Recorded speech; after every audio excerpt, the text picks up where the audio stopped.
प्यारे बच्चों, आज हम एक कहानी पढ़ेंगे। इस कहानी को कक्षा 8 की पाठ्य पुस्तक हिंदी की वसंत भाग 3 से लिया गया है और इस कहानी का शीर्षक है लाख की चूड़ियां। आइए पढ़ते हैं। सारे गांव में बदलू मुझे सबसे अच्छा आदमी लगता था, क्योंकि वह मुझे सुंदर सुंदर लाख की गोलियां बना कर देता था। मुझे अपने मामा के गांव जाने का सबसे बड़ा चाव यही था कि जब मैं वहां से लौटता तो मेरे पास ढेर सारी गोलियां होती, रंग बिरंगी गोलियां जो किसी भी बच्चे का मन मोह ले।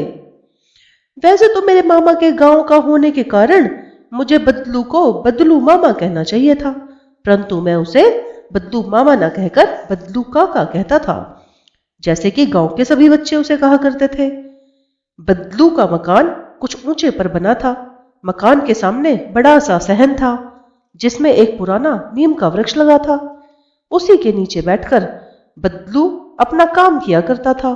बगल में भट्टी दहकती रहती, जिसमें वह लाख पिघलाया करता। सामने एक लकड़ी की चौखट पड़ी रहती, जिस पर लाख के मुलायम होने पर वह उसे सलाख के समान पतला करके चूड़ी का आकार देता। पास के 4-6 विभिन्न आकार की बेलननुमा मुंगेरियां रखी रहती थी, जो आगे से कुछ पतली और पीछे से मोटी होती। लाख की चूड़ी का आकार देकर वह उन्हें मुंगेरियों पर चढ़ाकर गोल और चिकना बनाता, और तब एक एक कर पूरे हाथ की चूड़ियां बना चुकने के पश्चात वह उन पर रंग करता। बदलू यह कार्य सदा ही एक मछिए पर बैठकर किया करता था, जो बहुत ही पुरानी थी। बगल में ही उसका हुक्का रखा रहता, जिसे वह बीच बीच में पीता रहता। गांव में मेरा दोपहर का समय अधिकतर बदलू के पास बीतता।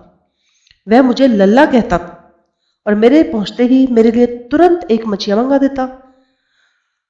मैं घंटों बैठे बैठे उसे इस प्रकार चूड़ियां बनाते देखता रहता। लगभग रोज ही वह 4-6 जोड़े चूड़ियां बनाता। पूरा जोड़ा बना लेने पर वह उसे बेलन पर चढ़ाकर कुछ क्षण चुपचाप देखता रहता, मानो वह बेलन ना होकर किसी नववधू की कलाई हो। बदलू मनिहार था। चूड़ियां बनाना उसका पैतृक पेशा था और वास्तव में वह बहुत ही सुंदर चूड़ियां बनाता था। उसकी बनाई हुई चूड़ियों की खपत भी बहुत थी। उस गांव में तो सभी स्त्रियां उसकी बनाई हुई चूड़ियां पहनती थी। आसपास के गांव के लोग भी उससे चूड़ियां ले जाते थे, परंतु वह कभी भी चूड़ियों को पैसों से बेचता न था। उसका अभी तक वस्तु विनिमय का तरीका था और लोग अनाज के बदले उससे चूड़ियां ले जाते थे। बदलू स्वभाव से बहुत सीधा था। मैंने कभी भी उसे किसी से झगड़ते नहीं देखा था। हाँ, शादी विवाह के अवसर पर वह अवश्य जिद पकड़ जाता था। जीवन भर चाहे कोई उससे मुफ्त चूड़ियां ले जाए, लेकिन विवाह के अवसर पर वह सारी कसर निकाल लेता था। आखिर सुहाग के जोड़े का महत्व ही और होता है। मुझे याद है, मेरे मामा के यहां किसी लड़की के विवाह पर जरा सी किसी बात पर बिगड़ गया था और फिर उसको मनाने में लोहे लग गए थे। विवाह में इसी जोड़े का मूल्य इतना बढ़ जाता था कि उसके लिए उसकी घरवाली को सारे वस्त्र मिलते, ढेरों अनाज मिलता, उसको अपने लिए पगड़ी मिलती और रुपए मिलते सो अलग। यदि संसार में बदलू को किसी बात से चिढ़ थी तो वह थी कांच की चूड़ियों से। यदि किसी भी स्त्री के हाथों में उसने कांच की चूड़ियां दिख जाती तो वह अंदर ही अंदर कुढ़ जा उठता और कभी कभी तो 2-4 बातें भी सुना देता। मुझसे तो वह घंटों बातें किया करता था। कभी मेरी पढ़ाई के बारे में पूछता, कभी मेरे घर के बारे में, और कभी यूं ही शहर के जीवन के बारे में। मैं उससे कहता कि शहर में सब कांच की चूड़ियां पहनते हैं, तो वह उत्तर देता, शहर की बात और है लल्ला, वहां तो सभी कुछ होता है। वहां तो औरतें अपने मर्द का हाथ पकड़कर सड़कों पर घूमती भी हैं, और फिर उनकी कलाइयां नाजुक होती हैं ना। लाख की चूड़ियां पहने तो मोच ना आ जाए। कभी कभी बदलू मेरी अच्छी खासी खातिर भी करता। जिन दिनों उसकी गाय के दूध होता, वह सदा मेरे लिए मलाई बचा कर रखता, और आम की फसल में तो मैं रोज ही उसके यहां से 2-4 आम खा लेता। परंतु इन सब बातों के अतिरिक्त जिस कारण वह मुझे अच्छा लगता था, वह था लगभग रोज ही वह मेरे लिए 1-2 गोलियां बना देता। मैं बहुधा हर गर्मी की छुट्टियों में अपने मामा के यहाँ चला जाता और 1-आध महीने वहां रहकर स्कूल खुलने के समय तक वापस आ जाता। परंतु 2-3 बार ही मैं अपने मामा के यहाँ गया हूंगा, तभी मेरे पिताजी की एक दूर के शहर में बदली हो गई और एक लंबी अवधि तक मैं अपने मामा के गांव ना जा सका।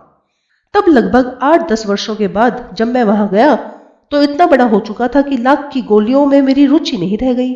अतः गांव में होते हुए भी कई दिनों तक मुझे बदलू का ध्यान न आया। इस बीच मैंने देखा कि गांव में लगभग सभी स्त्रियां कांच की चूड़ी पहने हैं। विरले ही हाथों में मैंने लाख की चूड़ियां देखी। तब एक दिन सहसा मुझे बदलू का ध्यान हो आया। बात यह हुई कि बरसात में मेरे मामा की छोटी लड़की आंगन में फिसलकर गिर पड़ी और उसके हाथ की कांच की चूड़ियां टूटकर उसकी कलाई में घुस गई और उससे खून बहने लगा। मेरे मामा उस समय घर पर ना थे, मुझे ही उसकी मरहम पट्टी करनी पड़ी। तभी सहसा मुझे बदलू का ध्यान हो आया और मैंने सोचा कि उससे मिल आऊं। अतः शाम को मैं घूमते घूमते उसके घर चला गया। बदलू वहीं चबूतरे पर नीम के नीचे एक खाट पर लेटा था। नमस्ते बदलू काका, मैंने कहा। नमस्ते भैया। उसने मेरी नमस्ते का उत्तर दिया और उठकर खाट पर बैठ गया, परंतु उसने मुझे पहचाना नहीं और देर तक मेरी ओर निहारता रहा। मैं हूं जनार्दन काका, आपके पास से गोलियां बनवा कर ले जाता था, मैंने अपना परिचय दिया।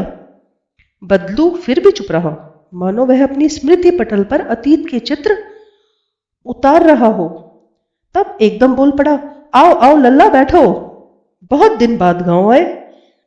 हाँ, इधर आना नहीं हो सका काका, मैंने चारपाई पर बैठते हुए उत्तर दिया। कुछ ही देर फिर शांति रही। मैंने इधर उधर दृष्टि दौड़ाई, ना तो मुझे उसकी मचिया ही नजर आई, ना ही भट्टी। आजकल काम नहीं करते काका, मैंने पूछा।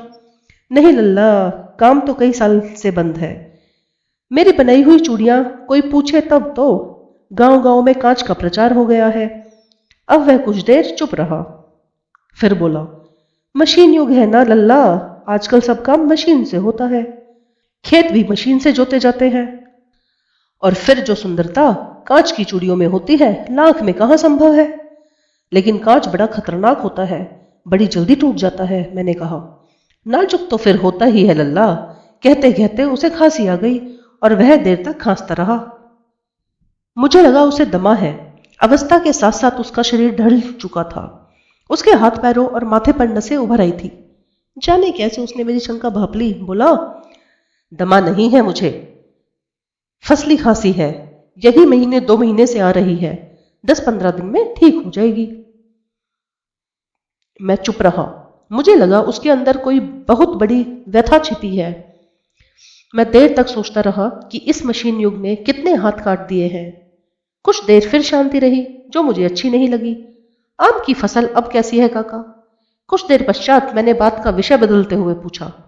अच्छी है लल्ला, बहुत अच्छी है, उसने लहक कर उत्तर दिया और अंदर अपनी बेटी को आवाज दी, अरे रज्जो, लल्ला के लिए आम तो ले आ। फिर मेरी ओर मुखातिब होकर बोला, माफ करना लल्ला, तुम्हें आम खिलाना भूल गया था। नहीं नहीं काका, आम तो इस साल बहुत खाए हैं। वाह वाह, बिना आम खाए कैसे जाने दूंगा तुमको। मैं चुप हो गया। फिर वे दिन याद हो आए जब वह मेरे लिए मलाई बचा कर रखता था। गाय तो अच्छी है ना काका, मैंने पूछा। गाय कहाँ है लल्ला, 2 साल हुए बेच दी, कहां से खिलाता। इतने में रज्जो, उसकी बेटी, अंदर से एक डलिया में ढेर से आम ले आई। यह तो बहुत है काका, इतने कहां खा पाऊंगा मैंने कहा। वाह वाह, वह हंस पड़ा। शहरी ठहरे ना, मैं तुम्हारी उम्र का था तो इससे चौगने आम एक बखत में खा जाता था। आप लोगों की बात और है, मैंने उत्तर दिया। अच्छा, बेटी लल्ला को 4-5 आम छांट कर दो, सिंदूरी वाला देना। देखो लल्ला कैसे हैं, इसी साल यह पेड़ तैयार हुआ है। रज्जो ने 4-5 आम अंजलि में लेकर मेरी ओर बढ़ा दिए। आम लेने के लिए मैंने हाथ बढ़ाया तो मेरी निगाह एक क्षण के लिए उसके हाथों पर ठिठक गई। गोरी गोरी कलाइयों पर लाख की चूड़ियां बहुत ही फब रही थी। बदलू ने मेरी दृष्टि देख ली और बोल पड़ा, यही आखिरी जोड़ा बनाया था जमींदार साहब की बेटी के विवाह पर। 10 आने पैसे मुझको दे रहा था, मैंने जोड़ा नहीं दिया, कहा शहर से ले आओ। मैंने आम ले लिए और खाकर थोड़ी देर पश्चात चला आया। मुझे प्रसन्नता हुई कि बदलू ने हार कर भी हार नहीं मानी थी। उसका व्यक्तित्व कांच की चूड़ियों जैसा न था कि आसानी से टूट जाए। इस कहानी को लिखा है कामता नाथ ने। आप जरूर बताइएगा आपको यह कहानी कैसी लगी। धन्यवाद।